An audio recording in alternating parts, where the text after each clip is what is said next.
Hello friends, welcome to Aryan academy और मैं हूं Aryan. So friends, this year जितने भी स्टूडेंट्स 9 से पास आउट होकर 10 में आए हैं, आई होप उनकी अभी से बोर्ड्स की प्रिपरेशन बहुत स्ट्रांगली चल रही होगी। प्लीज़ डेली प्रैक्टिस कीजिएगा ताकि बोर्ड्स के एंड महीने में रिविजन के टाइम आपको कोई भी डिफ़िकल्टी फेस ना करनी पड़े। सो फ्रेंड्स, आज हम बोर्ड्स के ऐसे दो सब्जेक्ट लेने जा रहे हैं जो कि माना जाता है कि बहुत ही more beneficial means most scoring subject of boards, that is geometry and algebra. Geometry and algebra बहुत से स्टूडेंट्स के फेवरेट सब्जेक्ट होते हैं। जिनको कॉन्सेप्ट क्लियर होता है वो लोग कर लेते हैं, लेकिन जिनके कॉन्सेप्ट क्लियर नहीं होते हैं वो आधे समय अटक जाते हैं। तो उन्हें क्या चाहिए? उन्हें चाहिए हर एक कॉन्सेप्ट की clear explanation and detailed explanation. So इसी चैनल में हम स्टैंडर्ड 10 ज्योमेट्री एंड एल्जेब्रा सभी चैप्टर्स, सभी थ्योरम, सभी प्रॉपर्टी, सभी proof, X Y Z and reasons के साथ हम इस चैनल में आपको प्रोवाइड करेंगे। सो आज का हमारा टॉपिक होने वाला है ज्योमेट्री चैप्टर 1 सिमिलैरिटी। आज जानेंगे क्या मतलब होता है सिमिलैरिटी का ज्योमेट्री में, क्या एनरोलमेंट है सिमिलैरिटी का ज्योमेट्री में। तो चलिए शुरू करते हैं। मैं चाहता हूँ कि चैप्टर शुरू करने से पहले आप एक पॉइंट्स टू रिमेम्बर है उसे नोट कर लीजिए, क्योंकि most of the points to remember boards के फिल इन द ब्लैंक्स में एज अ एमसीक्यू पूछे जाते हैं। तो प्लीज आप इन पॉइंट्स टू रिमेम्बर को एक बार कॉपी कर लीजिए और एक एक करके समझते हैं एक एक पॉइंट को। सबसे पहला point, similar triangle have the same shape but not same size. Hindi में इसको पढ़ लेते हैं। ट्राइंगल का शेप सेम होता है बट साइज सेम नहीं होती। तो जानते हैं इसका मतलब क्या है कि ट्राइंगल दिखने में समझिए दो ट्रायंगल है, दो ट्रायंगल का शेप इक्वल होगा।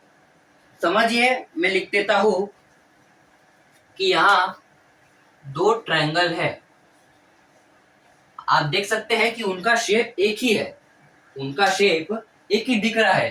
तो इसका मतलब ये जरूरी नहीं है कि उनका साइड्स भी इक्वल होंगे, उनकी एंगल्स भी इक्वल होगी। इसका मतलब ये है कि सिर्फ दिखने में एक जैसे दिख रहे हैं but not their size are same, they do not have corresponding size equal. तो पहले पॉइंट का मतलब ये मतलब था कि similar triangles have the same shape but not same size. Triangle का शेप सेम होता है बट उनकी साइज सेम नहीं होती है। शायद ये ट्रायंगल ऐसा दिख रहा है तो दूसरा ट्रायंगल से छोटा होगा, शायद ये बड़ा होगा तो उसका ट्रायंगल से छोटा होगा। दोनों ट्रायंगल दिख रहे हैं पर उनकी साइड सेम नहीं है। ओके, अब समझते हैं सेकंड पॉइंट को। Corresponding angles of similar triangle are equal. समझिए एक सिमिलर ट्रायंगल आपको दिया है, आपको दिया है कि ये ट्रायंगल दोनों सिमिलर है, तो उसके जो करस्पॉन्डिंग एंगल्स होगी वो भी सिमिलर होगी। ये बात याद रखना कि दो ट्रायंगल्स में अगर दो ट्रायंगल्स को सिमिलर बताया है तो उनकी करस्पॉन्डिंग एंगल्स भी इक्वल होगी और उनके करस्पॉन्डिंग साइड्स भी इक्वल होंगे। समझिए बस। Similarity is denoted by this, that is एक उल्टा एस आपको बनाना है। ये सिंबल से सिमिलैरिटी डिनोट किया जाता है। अगर आपको पूछा जाए कि ट्रायंगल को सिमिलर प्रूफ कीजिए, आपने सिमिलर प्रूफ किया तो आखिरी में आपको लिखना है ट्रायंगल एक्स वाई जेड जो भी हो similar to triangle X Y Z जो भी हो। समझे? तो similarity is denoted by the symbol this, उल्टा एस।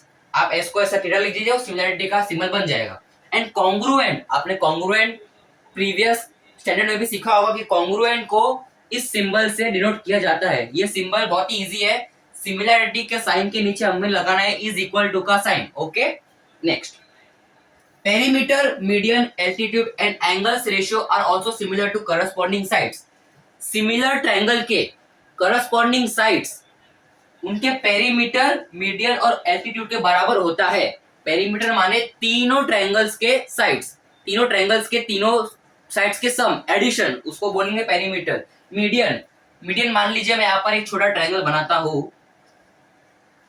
मीडियन होता है कि ट्रायंगल के एकदम मिडल पॉइंट से सभी वर्टेक्स ज्वाइंट हो रहे हो।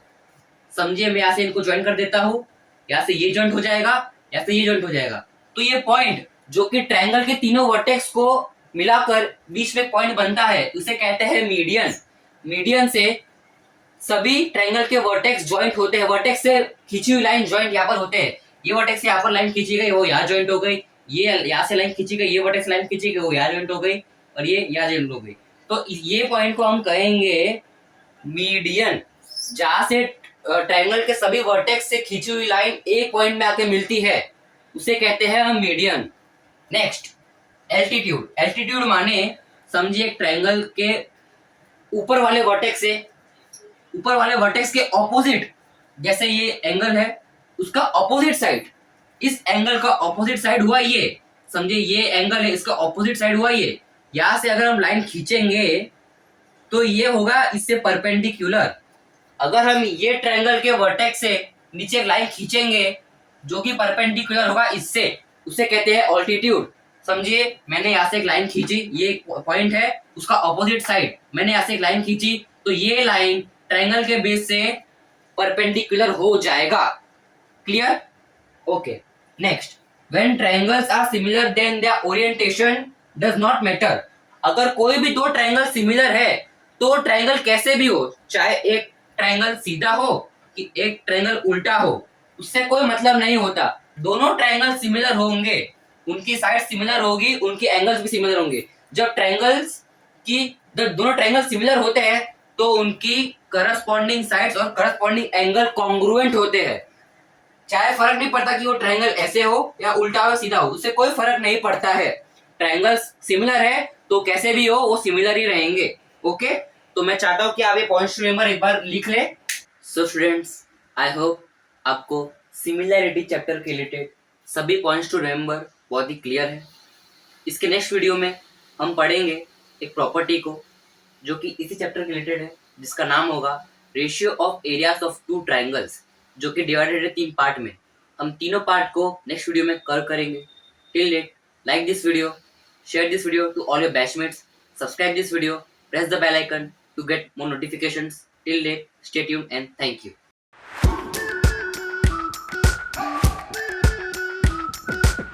We've been waiting for so long.